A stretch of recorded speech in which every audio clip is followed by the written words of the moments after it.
This is One Sentence News, a daily podcast featuring 3 news stories with a sentence-long summary and 1 sentence of context apiece. I'm Colin Wright. This is a sponsored message.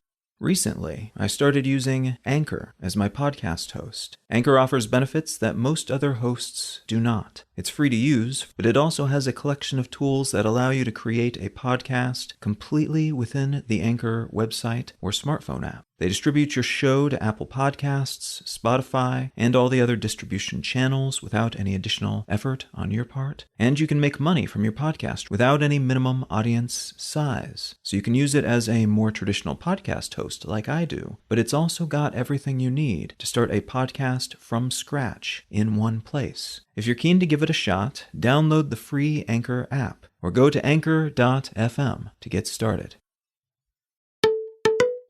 It's Tuesday, April 19th, 2022. Let's talk about the news. From the New York Times, Russia-Ukraine war summary. Russian missiles struck the western Ukrainian city of Lviv yesterday, killing at least 6 people and injuring at least 11. Ukrainian President Zelensky spoke with the International Monetary Fund over the weekend to discuss rebuilding plans for the country when the war is over, a discussion that some analysts consider to be a little premature. President Zelensky has said that Ukraine would not agree to giving up its eastern territory as part of an agreement to end the war, as some suspect Russia might demand, and the mayor of Moscow has said in a blog post that around 200,000 people might lose their jobs in the city as a consequence of foreign companies leaving Russia, and that 3.36 billion rubles, which is about $41 million, would be set aside to support these unemployed people. Ukrainian officials are saying that Russia has begun its long-anticipated assault on the country's eastern flank, which is expected to lead to a new surge in destruction as Russian tanks roll through the relatively flat terrain connecting areas they hold on the outskirts of the country and the Crimean Peninsula, which they took in 2014.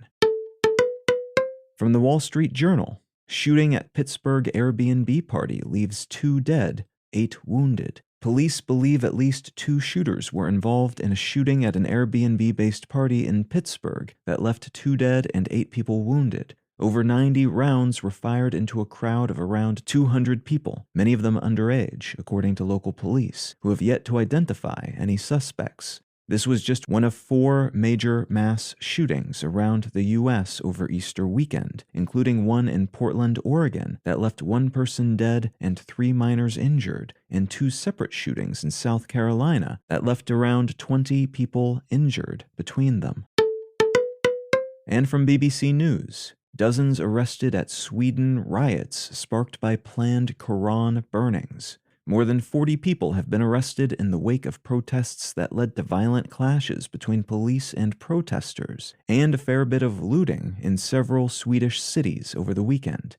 The protests were sparked by a rumor that a far-right group planned to burn a Quran, the holy book of the Muslim faith, and reportedly involved about 200 people, some of whom were in gangs that looted nearby businesses during the melee, and some of whom were already known to police as members of extremist groups. It's not clear that a Quran was actually burned leading up to the protests, and police have said that 26 officers and 14 civilians were injured during the violence, and more than 20 vehicles were damaged or destroyed.